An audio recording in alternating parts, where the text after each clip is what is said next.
Flawless ஆன, even டோன்டா, glowing ஆன ஒரு யங் ஸ்கின் உள்ள 30ஸ்ல உள்ளவங்க, 40ஸ்ல உள்ளவங்க எல்லாம் பார்க்கும்போது, காமனா நம்ம மைண்டுக்கு வர்றது என்ன அப்படின்னு பார்த்தீங்கன்னா, அவங்க ஜீன்ஸே அப்படி இருக்கும். ஜெனடிக்கலாவே அவங்களுக்கு ரொம்ப நல்ல ஸ்கின்னா இருக்கும். பெருசா மெனக்கெடாமயே அவங்களுக்கு ஈஸியா இந்த ஸ்கின் கிடைச்சிருக்கும் அப்படின்னு நெனைப்போம்.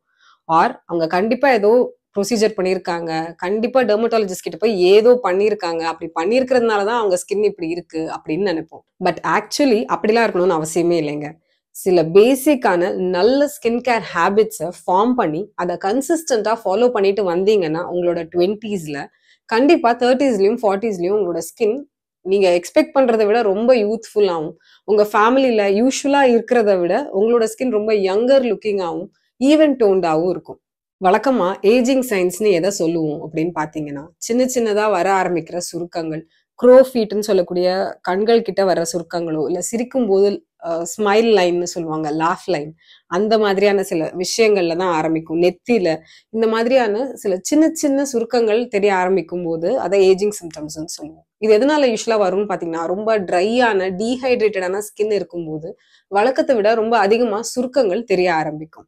ஸோ ஸ்கின் ரொம்ப ஹைட்ரேட்டடா இருக்கும்போது அவ்வளோ ஈஸியா சுருக்கங்கள் தெரியாது. நம்பர் 1. நம்பர் 2, ரெண்டாவது ஏஜிங் சைன் என்னன்னு பாத்தீங்கன்னா அன்ஈவனான ஸ்கின் டோன். அதாவது 30ஸ்ல 40ஸ்ல உள்ளவங்களுக்கு பாத்தீங்கன்னா யூஸ்வலா மெலாஸ்மா மாதிரியோ இல்ல அங்கங்க நிறைய பிக்மெண்டேஷன் மார்க்ஸ், ஹைப்பர் பிக்மெண்டேஷன்னாலேயோ பிளெமிஷஸ் நிறைய இருக்கும். அதனால ரொம்ப ஈவனான ஸ்கின் டோனா இல்லாம அன்ஈவனா இருக்கும் அவங்களோட ஸ்கின் டோன். அப்படி இல்லாம ரொம்ப ஈவனான ஸ்கின் டோன் இருக்கும்போது அது ஏஜிங் சைனா நம்ம சொல்ல மாட்டோம். ரொம்ப யங்கர் லுக்கிங் ஸ்கின் அப்படின்னு தான் சொல்லுவோம். ஏஜிங் சைன்ஸ்ன்னு சொல்லக்கூடிய இந்த மாதிரியான சில விஷயங்களை நம்ம தடுக்க முடியுமான்னு கேட்டிங்கன்னா ரொம்ப ஈஸியா தடுக்க முடியும். அதுவும் நம்மளோட 20ஸ்லயே நம்ம ஆரம்பிச்சிட்டோம் அப்படின்னா ஸ்கின் கேர் ஹேபிட்ஸை ஃபார்ம் பண்றது தாங்க கஷ்டம். ஒன்ஸ் நம்ம ஃபார்ம் பண்ணிட்டோம்னா தினமும் பல்லு விளக்குற மாதிரி தினமும் சில விஷயங்களை ஆட்டோமேட்டிக்கா நம்ம செய்ய பழகிடுவோம். அப்படி ஜஸ்ட் இமேஜின் ஃபார் டிகேட்ஸ் நீங்க செஞ்சு பழகிட்டீங்கன்னா 10 வருஷம் செஞ்சு பழகிட்டீங்கன்னா உங்களோட 30ஸ்ல 40ஸ்லலாம் உங்களோட ஸ்கின் அவ்வளோ அப்ரிஷியேட் பண்ணுவாங்களே. It will look so healthy. நீங்களே நம்ம 20ஸ்ல ஆரம்பிச்ச இந்த பழக்கங்கள் நம்மளோட ஸ்கின்னுக்கு எவ்வளோ நல்லதுங்கிறத உணர்வீங்க. இன்னைக்கு நம்ம பார்க்க போறது skin care habits to form in your 20s to look younger in your 30s or 40s. இங்க இப்போ நான் சொல்ல போற இந்த பாயிண்ட்ஸ் எல்லாம் நான் என்னோட 20ஸ்ல ஃபாலோ பண்ணனா அப்படின்னு கேட்டீங்கன்னா எஸ். சன் ப்ரொடெக்ஷன் ஒன்று தவிர பாக்கி அத்தனை பாயிண்ட்ஸையும் ரிலீஜியஸாக நான் ஃபாலோ பண்ணிட்டு வந்தேன் என்னோட 20ஸ்ல. ஸோ சன் ப்ரொடெக்ஷன் பற்றின ஒரு பேசிக் ஐடியா கூட ஒரு 10-15 வருஷத்துக்கு முன்னாடி இந்த அளவுக்கு இல்லை. இப்போ இருக்கிற அளவுக்கு இவ்வளோ பிரபலமா அது எவ்வளோ முக்கியம், அதோட இம்பார்ட்டன்ஸ் என்ன அப்படிங்கிறத பற்றி சொல்றதுக்கு அப்போ ஆள் இல்லை. அண்ட் அப்போ இவ்வளோ சன்ஸ்கிரீன்ஸும் இல்லை மார்க்கெட்ல. இருந்த 1-2 கூட வெரி கிரீசி அண்ட் அதை யூஸ் பண்ணாலே பிளாக் ஆயிரும், ரொம்ப டார்க்காக தெரியும், ரொம்ப ஆயிலியா ஆயிரும் அப்படிங்கிற மாதிரியா இருக்கும். And it was expensive too. So sun protection மட்டும் நான் 10-15 வருஷங்களுக்கு முன்னாடி பண்ணல. பட் அதர்வைஸ் பாக்கி அத்தனையும் நான் ரிலீஜியஸா ஃபாலோ பண்ணிட்டு வந்த சில ஹேபிட்ஸ். சரி, அந்த ஸ்கின் கேர் ஹேபிட்ஸ் என்னென்னு பார்க்கலாம் வாங்க. அண்ட் நீங்க உங்க 20ஸ்ல இருந்தா மட்டும் தான் இதெல்லாம் ஃபாலோ பண்ணணும்னு இல்லைங்க. It's never too late. நீங்க உங்களோட 30ஸ்ல இருக்கீங்கன்னாலும் கூட டசன்ட் மேட்டர். இதை இன்னைக்கே ஃபாலோ பண்ண ஆரம்பிச்சீங்கன்னா definitely your skin will look healthier and better. Skin care habit number 1, most important மேண்டேட்டரியான ஒரு ஸ்கின் கேர் ஹேபிட் கிளென்சிங்.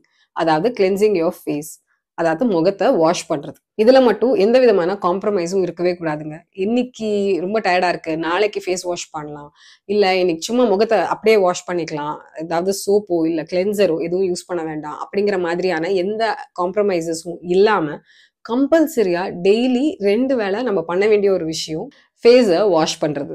இந்த ஒரு பழக்கம் மட்டும் ரிலீஜியஸா நான் 20 வருஷத்துக்கு மேலையா சின்சியரா எவ்ரி சிங்கிள் டே ஃபாலோ பண்ணிட்டு வர ஒரு பழக்கம் இந்த முகத்தை வாஷ் பண்றது. வெளியில போயிட்டு வந்தா முகத்தை வாஷ் பண்ணும், காலையில எந்திரிச்சதும் முகத்தை வாஷ் பண்ணும், நைட் தூங்குறதுக்கு முன்னாடி கண்டிப்பா முகத்தை வாஷ் பண்ணும். ஓவரா ஃபேஸ் வாஷ் பண்ணணும்னு அவசியம் இல்லைங்க. ஒரு நாளைக்கு 2 தடவை ஃபேஸ் வாஷ் பண்ணீங்கனாலே போதும். அதுக்கு மேல அவசியம் இல்லை. பட் எவ்ரி சிங்கிள் டே ஃபேஸை நல்லா கிளீனா வாஷ் பண்ணுங்க. 20 வருஷத்துக்கு முன்னாடிலாம் ஃபேஸ் வாஷ்லாம் இருந்ததா கூட எனக்கு ஞாபகமே இல்லைங்க. ஏதோ ஹமாம் சோப் மாதிரி இருக்கிற ஏதோ ஒரு சோப் தான் யூஸ் பண்ணியிருக்கோம். ஹமாம் சோப் இல்லை மைசூர் சாண்டில் ஏதோ ஒரு சோப் போட்டு தான் முகத்தை வாஷ் பண்ணியிருப்போம். பட் எவ்ரி சிங்கிள் டே ரிலீஜியஸா வெளியில போயிட்டு வந்தா அவ்வளோ தூசியில இருக்கும் முகம், கண்டிப்பா வாஷ் பண்ணணும் அப்படின்னு சொல்லி வீட்டுல சின்சியரா வாஷ் பண்ணிட்டு வந்ததுனாலதான் நம்மளுக்கு எந்த விதமான ஆக்னே பிரேக் அவுட்ஸோ இல்ல தேவையில்லாத போர்ஸ் எல்லாம் கிளாக் ஆகுறது இந்த மாதிரியான ப்ராப்ளம்ஸ் எதுவுமே நம்மளுக்கு இருக்குல்ல. கிளென்சிங்னா என்ன அப்படின்னு கேட்டீங்கன்னா வெரி சிம்பிள். நம்மளோட ஃபேஸ் நம்ம வெளியில நிறைய அலைஞ்சிட்டு வரோம் இல்ல, பொல்யூஷன்ல இருந்து, டர்ட்ல இருந்து, கிரைம், டஸ்ட், மேக்கப், எக்ஸஸ் ஆன மேக்கப்போ இல்ல எக்ஸஸ் ஆன சீபம் ப்ரொடக்ஷன், அதாவது ரொம்ப ஆயிலியான ஃபேஸ் உள்ளவங்களுக்கு இது எல்லாத்தையும் கிளென்ஸ் பண்ணணும் அப்படின்னா கண்டிப்பா பண்ண வேண்டியது ஃபேஸ் வாஷ் தான். இது பண்ணும்போது நம்மளோட ஸ்கின்ல என்ன அழுக்கு இருந்தாலும் இல்ல எக்ஸ்ட்ராவா ஆயிலியா இருக்கிற இந்த சீபம் ப்ரொடக்ஷன் இருந்தாலும் இல்ல மேக்கப் இருந்தாலும் அது எல்லாமே நம்ம போர்ஸ்ல இருந்து அன்கிளாக் ஆயிரும். அண்ட் ஸ்குவீக்கி கிளீனா நம்ம முகம் பளிச்சுன்னு ஆயிரும். திஸ் வில் ஹெல்ப் டு ஃபர்தரா அடுத்தடுத்த ப்ராடக்ட்ஸ் போடுறதுக்கும் ஹெல்ப் பண்ணும். இல்ல எந்த ப்ராடக்ட்டும் போடலைனாலும் ஸ்கின்னுக்கு நல்லது. ஸோ உங்களுக்கு ஆக்னி பிரேக் அவுட்ஸ்லாம் எதனால வருதுன்னு பார்த்தீங்கன்னா போர்ஸ் நிறைய கிளாக் ஆகுறதுனால, சரியா முகத்தை வாஷ் பண்ணாததுனால.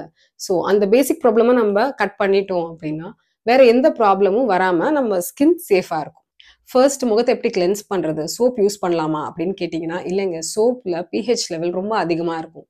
இது நீங்க தொடர்ந்து யூஸ் பண்ணிட்டு வந்தீங்கன்னா, உங்களுக்கே பர்சனலா தெரிஞ்சிருக்கும். உங்களோட ஸ்கின் ரொம்பவே ட்ரையா அப்படியே உறிஞ்சு வர மாதிரியே ஆகும். முகத்தை வாஷ் பண்ணதும், சோப் போட்டு வாஷ் பண்ணதும் ரொம்ப ட்ரையா ஃபீல் பண்ணுவீங்க. ஸோ சோப் யூஸ் பண்ணாதீங்க. அதுக்கு பதிலா கண்டிப்பா ஒரு ஃபேஸ் வாஷ் யூஸ் பண்ணுங்க. இஷ்டத்துக்கு கன்னாப்பின்னான்னு ஏதாவது ஒரு ஃபேஸ் வாஷ் வாங்காம, உங்க ஸ்கின் டைப் என்ன அப்படிங்கிறத சரியா தெரிஞ்சுக்கிட்டு, உங்க ஸ்கின் டைப்க்கு ஏத்த ஒரு ஃபேஸ் வாஷ் வாங்குங்க. நான் பர்சனலா என்ன சஜெஸ்ட் பண்ணுவேன் அப்படின்னா, உங்களோட டீனேஜ் ஸ்கின்னா இருந்தாலும் சரி, இல்ல ரொம்ப மெச்சூர்டான ஸ்கின்னா இருந்தாலும் சரி, நார்மலான ஸ்கின், இல்ல கொஞ்சம் ஆயிலி, இல்ல கொஞ்சம் ட்ரை எதுவா இருந்தாலும் இந்த சிம்பிளோட ஃபேஸ் வாஷ் ட்ரை பண்ணி பாருங்க. இது மோஸ்ட் ஆஃப் தி ஸ்கின் டைப்ஸ்க்கு ரொம்ப ஈஸியா சூட் ஆயிரும். அண்ட் ரொம்ப ஜென்டிலா முகத்தை கிளீன் பண்ணும். அண்ட் ரொம்ப ஹைட்ரேட்டிங்கா தான் ஃபேஸ் ஃபீல் ஆகும் after your face wash. But at the same time deep கிளென்ஸும் பண்ணும் உங்க ஸ்கின்னை. நான் யூஸ் பண்ணி பார்த்தேன். எனக்கு இது செட் ஆகல. என்னோடது ரொம்ப ஆயிலியான ஆக்னே ப்ரோன் ஸ்கின். இன்னும் கூட பெட்டரான ஏதாவது ஆயிலி ஸ்கின்க்கு ஏத்த ஃபேஸ் வாஷ் சொல்லுங்க அப்படின்னு நினைச்சீங்கன்னா, ஒரு salicylic acid based face wash use பண்ணுங்க. இந்த சாலிசிலிக் ஆசிட்ங்கிறது specifically meant for oily skin. So இது சீபம் ப்ரொடக்ஷனை ரெகுலேட் பண்ணும் அண்ட் போர்ஸ் எல்லாத்தையும் டீப் கிளென்ஸ் பண்ணும். ரெண்டுமே எனக்கு வேண்டாம், என்னோட ரொம்ப ட்ரையான சென்சிட்டிவான ஸ்கின் அப்படின்னு நினைச்சீங்கன்னா இந்த ஃபேஸ் வாஷை ட்ரை பண்ணி பாருங்க. But remember, 3 face wash may they are so good in their own ways அப்படின்னாலும் உங்களோட ஸ்கின் டைப்க்கு செட் ஆகல. ஃபார் எக்ஸாம்பிள், உங்களோட ரொம்ப ஆயிலியான ஆக்னே ப்ரோன் ஸ்கின்னா இருக்கும்போது நீங்க செட்டாஃபிலோட ஜென்டில் கிளென்சர் யூஸ் பண்ணீங்கன்னா உங்களோட ஸ்கின் இன்னுமே கிரீஸியா ஆயிலியா இருக்கிற மாதிரி ஃபீல் ஆகும். ஏன்னா அது ட்ரை ஸ்கின்கான ஃபேஸ் வாஷ். உங்களுக்கு ஆல்ரெடி ரொம்ப ட்ரையான ஸ்கின் இருக்குன்னா நீங்க போய் சாலிசிலிக் ஆசிட் பேஸ்டு ஒரு ஃபேஸ் வாஷ் யூஸ் பண்ணீங்கன்னா உங்களோட ஸ்கின் இன்னும் ரொம்ப ட்ரையா ஆன மாதிரியான ஒரு ஃபீல் தான் உங்களுக்கு கிடைக்கும். ஸோ ஃபேஸ் வாஷ்ல தப்பு இல்லை. நம்ம ஸ்கின் டைப் ஏத்த கரெக்டான ஃபேஸ் வாஷை சூஸ் பண்ணாம தப்பா சூஸ் பண்ணும்போது அதனால சில பிரச்சனைகள் வரலாம். 20ஸ்லயே நீங்க கண்டிப்பா யூஸ் பண்ண ஆரம்பிக்க வேண்டிய ஒரு skin care product for better skin in your 30s and 40s என்னன்னு பாத்தீங்கன்னா மாய்ஸ்சரைசர். இதுல எந்த விதமான காம்ப்ரமைஸுமே இல்லாம கம்பல்சரியா ஒரு நல்ல மாய்ஸ்சரைசரா வாங்கி யூஸ் பண்ணுங்க. உங்களுக்கு ரொம்ப ஆயிலியான ஆக்னே ப்ரோன் ஸ்கின் இருந்ததுன்னா நான் கொமிடோஜெனிக்கா இருக்கிற, நான் கிரீஸியா, நான் ஸ்டிக்கியா இருக்கிற, ரொம்ப வாட்டரியா, ஹைட்ரேட்டிங்கா இருக்கிற ஒரு நல்ல மாய்ஸ்சரைசரை யூஸ் பண்ணுங்க. இல்ல உங்களோட ரொம்ப ட்ரை ஸ்கின்னா இருக்கு, இல்ல உங்களோட ஸ்கின் பேரியரே கொஞ்சம் டேமேஜ் ஆயிருக்கு அப்படின்னு நினைச்சீங்கன்னா நல்ல செரமைட் பேஸ்ட் மாய்ஸ்சரைசரா பார்த்து யூஸ் பண்ணுங்க. But moisturiser is mandatory even in your 20s. And moisturiser start பண்ற வரைக்கும் நம்மளுக்கு அதோட இம்பார்ட்டன்ஸ் தெரியாது. 20ஸ்ல உள்ளவங்களுக்கு சொல்றேன். So you will just feel like எனக்கு மாய்ஸ்சரைசரே தேவையில்லை, என் ஸ்கின் ரொம்ப சாஃப்டா தான் இருக்கு அப்படின்னு நினைச்சாலும் once you start using the right moisturiser உங்களுக்கு அந்த டிஃபரன்ஸ் தெரியும். யூஸ் பண்றதுக்கு முன்னாடி இருந்ததுக்கும் யூஸ் பண்ண ஆரம்பிச்சதுக்கு அப்புறமா இருந்ததுக்கும். So you will never go back once நீங்க கரெக்டான ஒரு மாய்ஸ்சரைசரை வாங்கி யூஸ் பண்ண ஆரம்பிச்சிட்டீங்கன்னா. இல்ல மாய்ஸ்சரைசர் யூஸ் பண்ணலனா தான் உங்களோட ஸ்கின் இன்னும் பெட்டரா ஃபீல் ஆகுது அண்ட் எவ்வளோ நான் கொமிடோஜெனிக்கான ஒரு நான் கிரீஸியான ஒரு மாய்ஸ்சரைசரா இருந்தாலும் அதை யூஸ் பண்ணா எக்ஸ்ட்ராவா ஏதோ ஒரு லேயர் உட்காந்துருக்கிற மாதிரியா இருக்கு அப்படின்னு ஃபீல் பண்ணீங்கன்னா நீங்க உங்களோட மாய்ஸ்சரைசரை டே டைம்ல ஸ்கிப் பண்ணிட்டு you can use a hydrating sunscreen. இப்போ நிறைய சன்ஸ்கிரீன் ரொம்ப ஹைட்ரேட்டிங்கா மாய்ஸ்சரைசருக்கு ஈக்குவலா ஜஸ்ட் ரொம்ப லைட் வெயிட்டா ஒரு லோஷன் மாதிரி வந்திருக்கு. ஸோ அது நீங்க அப்ளை பண்ணீங்கனாலும் நான் ஸ்டிக்கியா, நான் கிரீஸியா, ஒயிட் காஸ்ட் எதுவும் கொடுக்காம ஜஸ்ட் ஏதோ ஒரு மாய்ஸ்சரைசர் அப்ளை பண்ண ஒரு ஃபீல் தான் கொடுக்குது. அந்த மாதிரியான ஒரு சன்ஸ்கிரீனை யூஸ் பண்ணுங்க. பட் நைட் தூங்கும்போது கண்டிப்பா ஒரு நைட் டைம் மாய்ஸ்சரைசர் அப்ளை பண்ணுங்க அண்ட் உங்க கழுத்தை மறந்துடாதீங்க. ஏன் இதை நான் திருப்பி சொல்றேன்னா, I've been doing this in my 20s. இது பண்ணாதவங்களுக்கு யூஸ்வலி பார்த்தீங்கன்னா 30s வரைக்கும்லாம் வெயிட் பண்ண வேண்டாம். ஒரு 27, 28 வயசு ஆகும்போதே சின்னதா அங்கங்க சுருக்கங்கள் தெரிய ஆரம்பிக்கும். ஏன்னா தி skin is very try and அவங்களும் எந்த விதத்துலயும் அவங்களோட ஸ்கின்னை ஹைட்ரேட்டே பண்ணல. மேல சோப் மாதிரி எதையாவது யூஸ் பண்ணி இருக்கிற கொஞ்சம் நஞ்ச ஹைட்ரேஷனையும் அப்படியே ஸ்ட்ரிப் பண்ணிடுறாங்க. அப்படிங்கிறப்போ அவங்களோட ஸ்கின் அந்த ஏஜிங் சைன்ஸா தான் காமிச்சு கொடுக்கும்.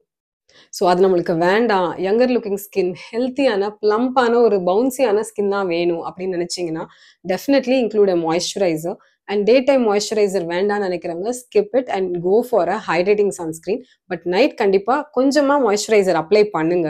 அண்ட் அடுத்த நாள் மார்னிங் உங்களோட ஸ்கின் எவ்வளோ பிளம்பாக சாஃப்டாக பார்க்கவே அழகாக இருக்குன்னு யூ வில் நோ. மூணாவது மோஸ்ட் இம்பார்ட்டன்ட் ஒரு ஸ்கின் கேர் ஹேபிட் என்னவா இருக்கணும்னா யூசிங் அ சன்ஸ்கிரீன். அண்ட் நான் இப்போவும் வருத்தப்படுற, நான் என்னோட 20s மிஸ் பண்ணிட்டேன் அப்படின்னு நினைக்கிற ஒரு முக்கியமான ப்ராடக்ட் சன்ஸ்கிரீன். ஒன்ஸ் இந்த ப்ராடக்டோட இம்பார்ட்டன்ஸ் எனக்கு தெரிய ஆரம்பிச்சதுக்கு அப்புறமா every single day I've been using this. இன்னைக்கு மழைனாலும், மழையில வெளியில போனோம் இல்ல மழை டைம்ல அப்படின்னா கூட I definitely use a sunscreen. ஹைட்ரேட்டிங்கான, லைட் வெயிட்டான, SPF 20 இருக்கிற மாதிரியான சன்ஸ்கிரீன்ஸ் கூட இப்போ இருக்கு. நான் இதோட லிங்க்ஸ் எல்லாத்தையும் கண்டிப்பா டிஸ்கிரிப்ஷன் பாக்ஸ்ல கொடுக்குறேன். ஸோ எங்க வாங்குனீங்க, எப்படி வாங்குறது, இதோட லிங்க் எங்க அப்படின்னு நீங்க கேட்க வேண்டாம். And also I just wanted to tell you, ஷார்ட்ஸ்ல நிறைய பேர் லிங்க் கொடுங்கன்னு சொல்றீங்க. I have tried it. ஷார்ட்ஸ்ல எந்த லிங்க்கும் ப்ராப்பரா ஒர்க் பண்ண மாட்டேங்குது. That's why I post them in my Instagram stories. So அதோட லிங்க்ஸ் உங்களுக்கு வேணும்னு நினைச்சீங்கன்னா என்னோட இன்ஸ்டாகிராம் ஸ்டோரிஸ்ல செக் பண்ணுங்க. இல்ல ஸ்டோரி ஹைலைட்ல அக்டோபர், நவம்பர்னு ஒரு மாசத்துக்கும் நான் ஒரு ஹைலைட் வச்சிருப்பேன். அதுல என்னோட ப்ராடக்ட் லிங்க்ஸ் எல்லாத்தையும் நான் சேவ் பண்ணிக்கிட்டே வருவேன். You can have a look there. So இங்க இப்போ நான் பேசின ப்ராடக்ட்ஸ் எல்லாத்தையும் நான் கீழே டிஸ்கிரிப்ஷன் பாக்ஸ்லயே அதோட லிங்க்ஸ் எல்லாத்தையும் நான் கொடுக்குறேன். So as I was telling, என்னோட 20s நான் மிஸ் பண்ண முக்கியமான ஒரு ஸ்கின் கேர் ப்ராடக்ட் எதுன்னு கேட்டீங்கன்னா சன் ப்ரொடெக்ஷன், சன்ஸ்கிரீன். ஆனாலும் பெரிய லெவல்ல நான் வெயில்ல பெருசா அலையில, வெளியில நிறைய அலையில அப்படின்னாலும் இன்னைக்கும் எங்கேயாவது எனக்கு இந்த மாதிரியான ஏஜிங் ஸ்பாட்ஸ், முக்கியமான சில சன் ஸ்பாட்ஸ் எனக்கே தெரியும். இது கூட வராம தடுத்திருக்கலாம்ல, எந்த பிக்மெண்டேஷனும் இல்லாமயே பார்த்துருக்கலாம்ல அப்படின்னு நான் நினைச்சிருக்கேன். So if you are in your 20s கண்டிப்பா சன்ஸ்கிரீன் யூஸ் பண்ண ஆரம்பிச்சிருங்க. அதை யூஸ் பண்ண ஸ்டார்ட் பண்ணிட்டீங்க, அதோட இம்பார்ட்டன்ஸ் உங்களுக்கு தெரிஞ்சிருச்சு அப்படின்னாலே அதுக்கப்புறம் நீங்களே சன்ஸ்கிரீனை ஸ்கிப் பண்ண மாட்டீங்க. You will use it religiously. So 20s கண்டிப்பா start using a sunscreen every single day. வீட்டில் இருக்கும்போதும் சன்ஸ்கிரீன் யூஸ் பண்ணுமா அப்படின்னு கேட்டிங்கன்னா உங்களோட மாய்ஸ்சரைசரை வேணா ஸ்கிப் பண்ணுங்க. அதுக்கு பதிலாக SPF 15, SPF 20 இருக்கிற மாதிரியான சில சன்ஸ்கிரீன்ஸ் இருக்கு. ஆர் சில மாய்ஸ்சரைசர்ஸ் வித் SPF 15 எல்லாம் கூட வருது. ஸோ இதோட லிங்க்ஸ் எல்லாம் நான் கீழே கொடுக்குறேன். இந்த மாதிரியான மாய்ஸ்சரைசர்ஸும் இல்லை இந்த மாதிரியான ஆலோவேரா சன்ஸ்கிரீன் இந்த அரோமா மேஜிக்லாம் இருக்கு. இந்த மாதிரி சன்ஸ்கிரீன்ஸ் யூஸ் பண்ணும்போது ரொம்ப லைட் வெயிட்டா இருக்கும், கம்மி SPF-ஆ இருக்கும். At the same time you also get the sun protection. So far நம்ம டிஸ்கஸ் பண்ணது 3 skin care products, no compromise skin care products. உங்களோட 20s நீங்க யூஸ் பண்ண ஆரம்பிக்க வேண்டிய 3 skin care products: face wash or some cleanser, hydration அதாவது moisturiser, sun protection, some good sunscreen that suits your skin. இந்த 3யும் ரிலீஜியஸா நீங்க ஃபாலோ பண்ணிட்டு வந்தீங்கன்னா இன்ஸ்டன்டா உங்க முகத்துல தெரியிற அழகான அந்த பிளம்ப், அந்த க்ளோ, அந்த ஹெல்த்தியான ஒரு லுக்கு, ஃப்ளாலெஸ்ஸான லுக்கு, இந்த அன்ஈவனா இல்லாம ஈவனான ஒரு ஸ்கின் டோனை தவிர 10 வருஷம் கழிச்சும் உங்களோட late 20s, late 30s, late 40s எல்லாம் கூட உங்களோட ஸ்கின் இன்னும் ஹெல்த்தியா இருக்கும் when compared to other late 30s or 40s உள்ளவங்களை விட. இதெல்லாம் skin care products. But remember, வெறும் ஸ்கின் கேர் ப்ராடக்ட்ஸை வச்சு மட்டுமேவே நம்மளோட ஸ்கின்னை ஆன்டி ஏஜிங்காகவும் ரொம்ப யங்கர் லுக்கிங்காகவும் எடுத்துக்கிட்டு வர முடியாது. There are other things that go inside. அதாவது வெள்ளையா யூஸ் பண்ற சர்க்கரை, வெள்ளையா யூஸ் பண்ற சால்ட், அது ரெண்டையும் முடிஞ்சா ஸ்கிப் பண்ணிட்டு நாட்டு சர்க்கரை, வெள்ளை சர்க்கரைக்கு பதிலாக நாட்டு சர்க்கரை, ப்ரௌன் கலரா இருக்கிற நாட்டு சர்க்கரை, அண்ட் வெள்ளையா இருக்கிற உப்புக்கு பதிலாக ஹிமாலயன் சால்ட் ஆர் பிங்க் சால்ட்னு சொல்லுவோம். ஸோ 2 வெள்ளையும் கட் பண்ணிட்டு பிங்க் சால்ட்டையும் ப்ரௌனா இருக்கிற நாட்டு சர்க்கரையும் உங்களோட டயட்ல யூஸ் பண்ணி பாருங்க. வீட்டில் ஆரம்பத்துல திட்டலாம், பட் அவங்களுக்குமே இது நல்லது அப்படின்னு தெரிய வரும்போது அவங்களும் இதை தான் யூஸ் பண்ண ஆரம்பிச்சிருவாங்க. இந்த வெள்ளை சர்க்கரையும் வெள்ளை உப்பையும் நீங்க யூஸ் பண்றதை ஸ்டாப் பண்ணிட்டீங்கனாலே இம்மீடியட்டாவே உங்க ஃபேஸ்லயே நீங்க டிஃபரன்ஸை பார்ப்பீங்க. ரொம்ப ப்ளோட்டடா விங் நாப்ல இருக்கிற உங்க முகம் அப்படியே ரொம்ப நார்மலா ஸ்லீக்கா இருக்கும். This will immediately reflect on your skin. அதே மாதிரி தேவையில்லாத ஆக்னே பிரேக் அவுட், ஸ்வீட்ஸ்னால, சுகர்னால, ரிஃபைன்டு சுகர்னால, ப்ராசஸ்டு ஃபுட்டுனால வர எக்ஸஸான ஆக்னேஸ், தேவையில்லாத ஆக்னேஸ் எல்லாமே குறைஞ்சு ஸ்கின் ஹீல் ஆகும் ஃபாஸ்டா அண்ட் ஹெல்த்தியாகவும் இருக்கும். And start using more oxygenated food. Oxygen rich food எதுன்னு கேட்டிங்கன்னா முளைக்கட்டின பயிறு. ஸோ ஸ்ப்ரவுட்ஸ்ல எக்கச்சக்கமான ஆக்சிஜன் இருக்கு. சிமிலர்லி நெல்லிக்காய், நீங்க நெல்லிக்காய் ஜூஸா குடிச்சாலும் சரி, சும்மா சாப்பிட்டாலும் சரி, இந்த மாதிரியான விஷயங்கள், நெல்லிக்காய், முளைக்கட்டின பயிறு, இந்த மாதிரியான விஷயங்கள் அதிகமா எடுத்துக்கும் போது, கஞ்சி, மாப்பிள்ளை சம்பா கஞ்சி, இங்க எங்க வீட்டுல ரொம்ப ரெகுலரா நாங்க யூஸ் பண்ற ஒரு விஷயம் மாப்பிள்ளை சம்பா கஞ்சி. இந்த மாதிரியான சில நல்ல விஷயங்களை நீங்க உள்ள எடுத்துக்கும் போதும் சில தேவையில்லாத சீரியல்ஸ்ன்னு சொல்லுவோம்ல, கெலாக்ஸ் மாதிரியான சீரியல்ஸோ இல்லைன்னா நிறைய ப்ராசஸ்டு ஃபுட்டோ அதை அப்படியே அவாய்ட் பண்றதுனால ஹெல்த் பெனிஃபிட்ஸ் மட்டும் இல்லைங்க, உங்களோட ஸ்கின்னும் அவ்வளோ நல்லா டிஃப்ரென்ஸ் தெரியும். Your skin will start glowing. லாஸ்டா உங்களோட 20ஸ்ல நீங்க கண்டிப்பா ஃபார்ம் பண்ண வேண்டிய ஒரு ஸ்கின் கேர் ஹேபிட் என்னன்னு கேட்டீங்கன்னா எக்ஸசைஸ். எஸ், எக்ஸசைஸ்க்கும் ஸ்கின்னுக்கும் என்ன சம்மந்தம்னு கேட்டிங்கன்னா எக்கச்சக்கமா இருக்குங்க. நீங்க ஜிம்க்கு போய் தான் ஒர்க் அவுட் பண்ணணும்னு இல்லை, நீங்க யோகா மாதிரி ஏதாவது கத்துக்கிட்டு யோகாசனா தான் பண்ணணும்னு அவசியம் இல்லை. முடிஞ்சா இது எல்லாமே நீங்க செய்யலாம். இல்லைன்னா வாக்கிங்கோ ரன்னிங்கோ whatever is possible for you. நீங்க ஹவுஸ் ஒய்ஃபாவே இருந்தா கூட கண்டிப்பா வாக்கிங் போகலாம்ல. ஏதோ உங்களுக்கு ஈஸியா நடக்கக்கூடிய இல்ல ஈஸியா அமைச்சிக்கக்கூடிய ஒரு ஒர்க் அவுட்டை கண்டிப்பா நீங்க பண்ணுங்க. கன்சிஸ்டண்டா பண்ணுங்க. வை? சிம்பிள். உங்களோட உடம்புல இருக்கிற டாக்ஸின்ஸ் எல்லாத்தையும் ஃப்ளஷ் அவுட் பண்றதுக்கு எக்ஸசைஸ் ஹெல்ப்ஸ். அண்ட் அதனாலேயே பார்த்தீங்கன்னா ஒர்க் அவுட் பண்ணதுக்கு அப்புறமா நம்ம முகத்துல ஒரு க்ளோ இருக்கும். ஒண்ணுமே இல்லை, ஜஸ்ட் ஜிம்ல 1 hour ஒர்க் அவுட் பண்ணியிருப்போம்.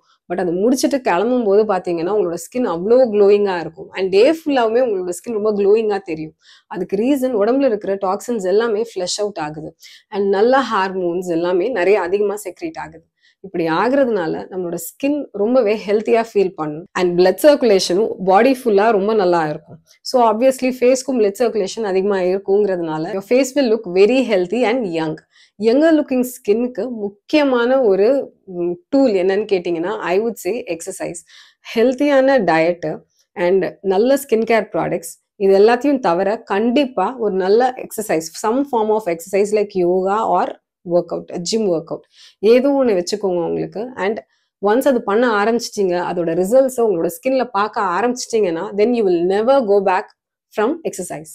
ஸோ தட்ஸ் இட்டுங்க. இன்னைக்கு நம்ம 5 skin care habits to form in your 20s. கம்பல்சரியாக நீங்கள் உங்கள் 20ஸ்ல இந்த 5 ஸ்கின் கேர் ஹேபிட்டை ஃபார்ம் பண்ணீங்கன்னா 20ஸ்லேயும் உங்களோட ஸ்கின் ரொம்ப பியூட்டிஃபுல்லாக இருக்கும். 30ஸ்லேயும் 40ஸ்லேயும் கூட உங்களோட ஸ்கின் ரொம்பவே யங்கர் லுக்கிங்காக இருக்கும் அப்படின்னு சொல்லியிருந்தேன். அண்ட் அந்த 5 ஹேபிட் என்னென்னு பார்த்தீங்கன்னா ப்ராப்பராக முகத்தை கிளென்ஸ் பண்ணுறது, ப்ராப்பராக உங்களோட ஸ்கின்னை ஹைட்ரேட்டடாக வச்சிருக்கிறது, and always having a Sun protection, and good food. அதாவது டயட் ரொம்பவே முக்கியம். Oxygen rich food for good skin. And அதை தவிர ஒரு நல்ல ஃபார்ம் ஆஃப் எக்ஸசைஸ். இப்போ நான் சொன்ன இந்த 5 சும்மா நாச்சுக்கும் சொன்ன விஷயம் இல்லைங்க, பர்சனலாக நான் ஃபாலோ பண்ணுற விஷயங்கள் for a very very long time. And இந்த சன் ப்ரொடெக்ஷன் மட்டும்தான் நான் லேட்டாக ஆரம்பித்த ஒரு விஷயம். பட் அதையுமே ரிலீஜியஸாக ஒரு 5 வருஷத்துக்கு மேலேயா சின்சியராக யூஸ் பண்ணிட்டு இருக்கேன். ஸோ இதெல்லாம் யூஸ் பண்ணுறதுனால தான் I will be 38 in less than a week. So 38 இயர்ஸ்க்கும் எனக்கு வந்து பாடியில் ஃப்ளெக்சிபிலிட்டி இருக்குது. என்னோட ஸ்கின் வந்து அவ்வளோ ஈஸியாக ரிங்கிள்ஸ் தெரியல அப்படின்னா ஐ வுட் சே இந்த 5 தான் அதுக்கு முக்கியமான ரீசன். ஒன்னே ஒன்று தான், நீங்கள் எந்த ப்ராடக்ட் சூஸ் பண்ணாலும், எந்த ஃபார்ம் ஆஃப் எக்ஸசைஸ் சூஸ் பண்ணாலும், எந்த விதமான ஃபுட், நிறைய பழங்கள் காய்கறிகள் இது எது எடுத்துக்கிட்டாலும் ஆல்வேஸ் ரிமெம்பர் ஒவ்வொருத்தரும் வேற வேற மாதிரி. Everything is subjective.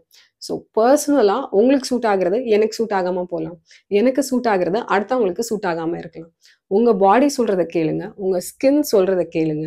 அதுக்கு என்ன வேணும், அது என்ன மாதிரியான கன்சர்ன்ஸ் அதுக்கு இருக்குங்கிறத பார்த்து அதுக்கேற்ற மாதிரி அதை அட்ரஸ் பண்ணீங்கன்னா you will glow and you will always stay younger for ever.